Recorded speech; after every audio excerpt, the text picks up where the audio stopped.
Welcome to Reparenting Daily, your free daily guide for inner child healing and repairing the relationship with yourself. This podcast helps you establish a consistent reparenting routine and is divided into 3 sections. The first is the daily reading, the second is a discussion of the reading, followed by suggested journal prompts, and the last section is peaceful binaural beats meditation for closing. Good morning, good afternoon, and good evening from whenever and wherever you're joining us. I'm so glad that you could join us on this journey of self-expansion. If this is your first time here, welcome. As a celebration of passing episode 700, I've opened a free membership tier for the Patreon community so you can access additional resources and join the weekly Zoom calls for free. I know there's a lot going on in the world right now and that so many people are really struggling. My hope here is to still encourage others to continue the work on reparenting and to offer a free community where people can come together and do that. I'd also like to thank all of you who've been along on the journey so far. Just as a reminder, this is a free podcast, but you can support the project by purchasing the Reparenting Daily Journal, where you can follow us along all year. This 333-page journal gives you extra insight and resources for each week, and also provides space for you to keep your notes. Another way to support the podcast is to purchase the Fairy Tales for Reparenting series, volumes 1 through 3. This collection organizes famous and obscure fairy tales from around the world into the 3 phases of the hero's journey. While you might think that fairy tales are for kids, I'd like to challenge you. These stories contain profound truths and lessons carried down over millennia that we can use in our reparenting journey. It's a fun way to reconnect with your inner child. Each volume comprises 10 fairy tales. They include an analysis section to help you dive deeper into the message, as well as journal prompts and space to reflect on the story's meaning in your life. Lastly, you can also support the project by taking a paid Patreon subscription, by purchasing the books on the website, or by donating via Buy Me a Coffee. You can find all this information on the Support Us section of the website. So now, with these announcements out of the way, let's dive into today's practice. Today, we're going to be listening to a portion of a video entitled 5 Signs You Need Stronger Boundaries by Dr. Tracey, a psychiatrist who makes mental health YouTube videos. Just as a reminder, we are in July, and the theme for this month is Establishing Boundaries and Assertiveness. We're in week 4. And the theme for this week is maintaining healthy boundaries. Now, we're already halfway through the year, halfway through the summer. Hope you guys are having a great time so far. And we're coming back to this video, which you could say is a bit of an introduction to boundaries. But as we're in the process of reparenting, there's a lot of change that we're taking on, a lot of things that we're analyzing and viewing in our lives, revising, and developing new ways of being. And with so much change, sometimes it's good to have a bit of a reminder, because with so much change and so much, truly just change that we're in the process of allowing ourselves, right, to grow into our full selves, to access our true selves. That change, that level of change, that rate of change requires us to sometimes return to some reminders to check how good we're holding our boundaries. Of course, we've learned this lesson last year and first exposed to it 2 years ago. But it's always good to touch back up on this topic, even though they seem, or might seem, basic. Because sometimes you've been so habituated into a certain pattern that it takes a lot of time, effort, and attention to correct it. Of course, everyone is different. But boundaries are so essential because they allow you to protect yourself, which allows you to make the effective progress on your reparenting journey that you're seeking. So without further ado, here's Dr. Tracey Marks. Imagine this. You consistently say yes to requests even when they drain your energy. Yes. You bite your tongue when someone insults you because you don't want to deal with the conflict. Over time, you become a simmering pot of resentment that shows up in snarkiness and low self-worth. These are just some of the outcomes of having weak boundaries. I'm Dr. Tracey Marks, a psychiatrist, and I make mental health education videos. Today, I'm going to give you 5 signs that you need stronger boundaries. Number 1 is overcommitting or people-pleasing. An example of this is consistently agreeing to take on tasks when you feel overloaded. You may fear disappointing the person or fear that saying no will feel mean or withholding. We all have a narrative identity. This is the story about yourself that you have in your head that brings together your past, present, and future and gives you purpose.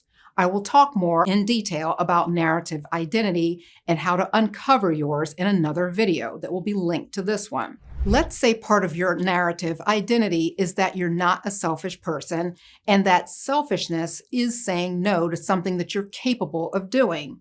There are no unreasonable requests, and if you have the ability or skill to do something, there's no legitimate reason to say no. Saying no is denying others. You could believe this because this attitude was modeled for you by an authority figure or someone that you looked up to. And this didn't have to be during childhood. You could have been in an adult relationship with a person with a strong personality who convinced you that saying no is selfish.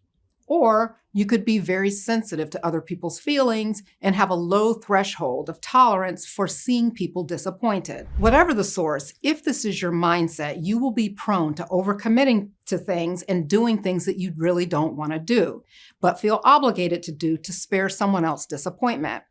What can you do about this? Keep in mind that strengthening boundaries is an iterative process. You make small changes and continue to revise. The power behind saying no will come from identifying your needs, wants, and values first so that you can remind yourself of why you're saying no.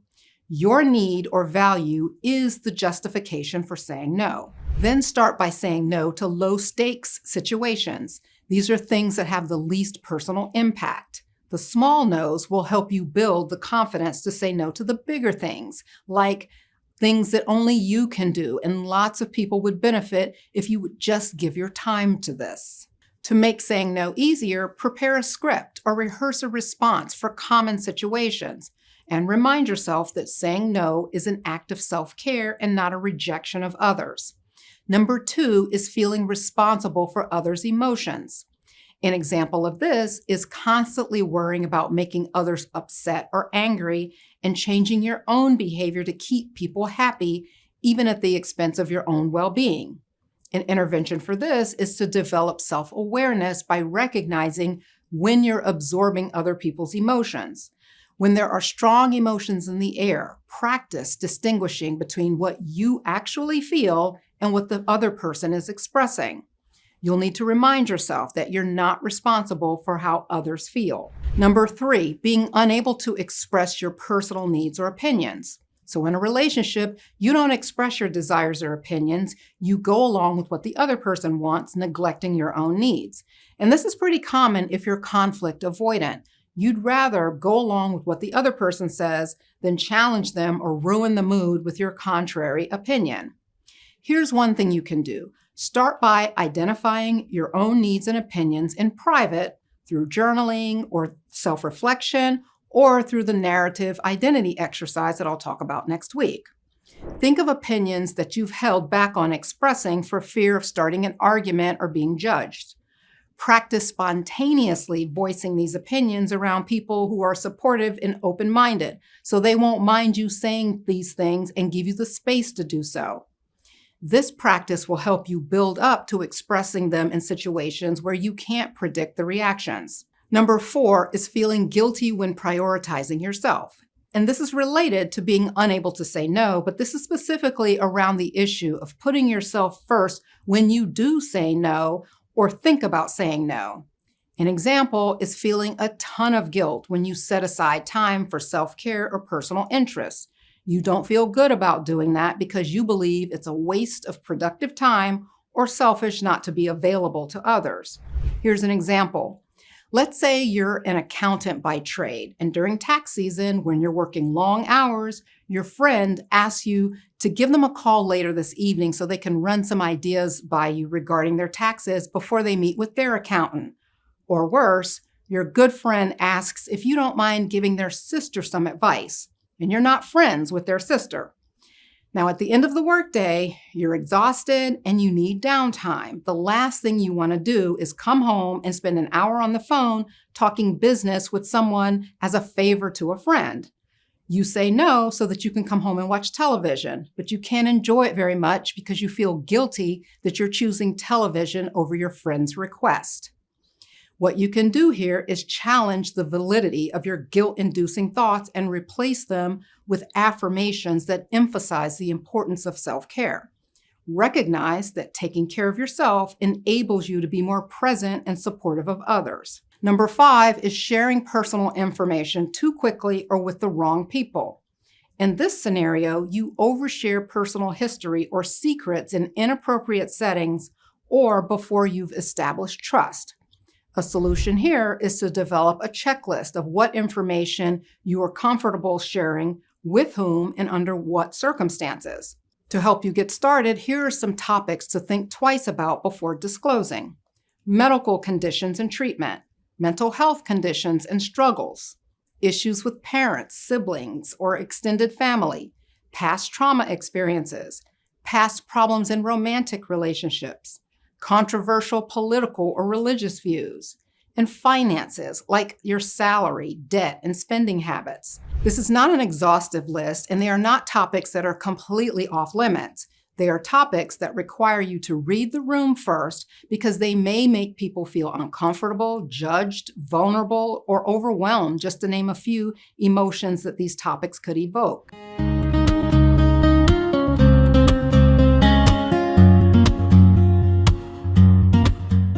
Hey guys, welcome back. I hope you've enjoyed this short video.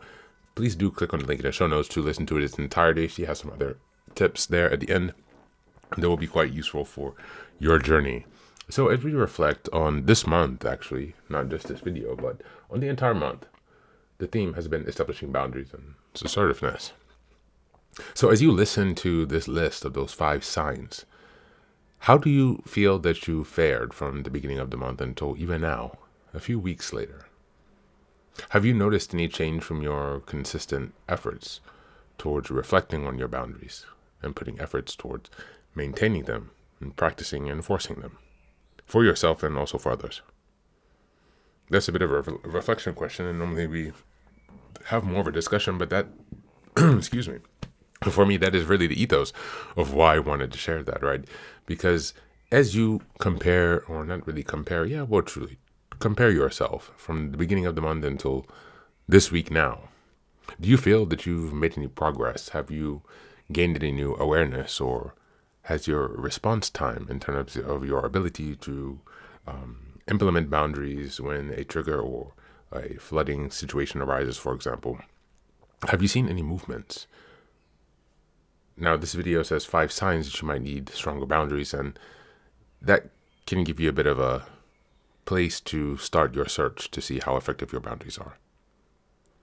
But that really is the goal, this most important thing of this month, because without boundaries, your work that you do on reparenting will be eroded by the infractions and exploitations of other people.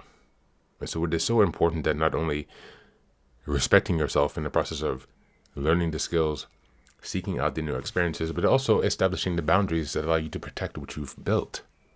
Because reparenting takes a lot of effort, and we deserve to protect our progress.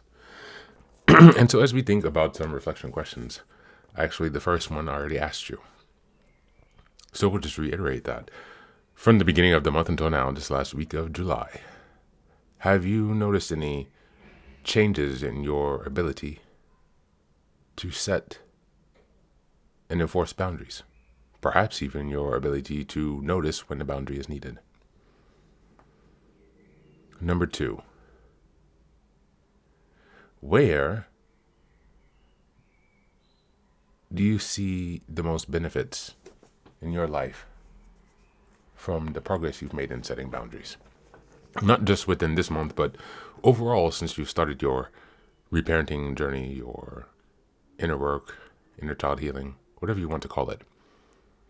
Really take a look back at your life and see how you've grown with respect to boundaries and the benefits of that change on your life now and in the future. Take some time to internalize that positive. It's a sign of self-respect, of self-love. Build yourself up for that. Cheer yourself for that. And number 3, moving forward, what is your number 1 most important boundary goal that you have going forward after this month of focusing on boundaries and assertiveness? What's your number 1 goal in terms of establishing boundaries and embodying assertiveness that you have now that we're closing up on the month of July? As always, thanks for being here. Take care of yourself, and please do be well.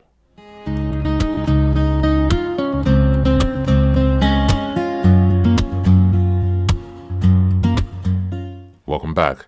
Now, this is the third and final section of the daily podcast. This is your silent meditation. Please find a place where you can be comfortable and undisturbed, where you can relax and spend some time with yourself for the next 10 minutes. You can choose to be sitting, standing, lying down, or in whatever position makes you most comfortable today. Just take some time to listen to yourself. Next, be sure that you're taking time to be with your breath and to connect more fully with your body. Don't be disturbed or overwhelmed by your thoughts. Simply allow them to pass. Just observe them. Do not engage with your thoughts. Only be mindful of them passing, as if they are leaves drifting down top river. Use this time to connect with yourself, whatever time of day you are listening to this. Namaste.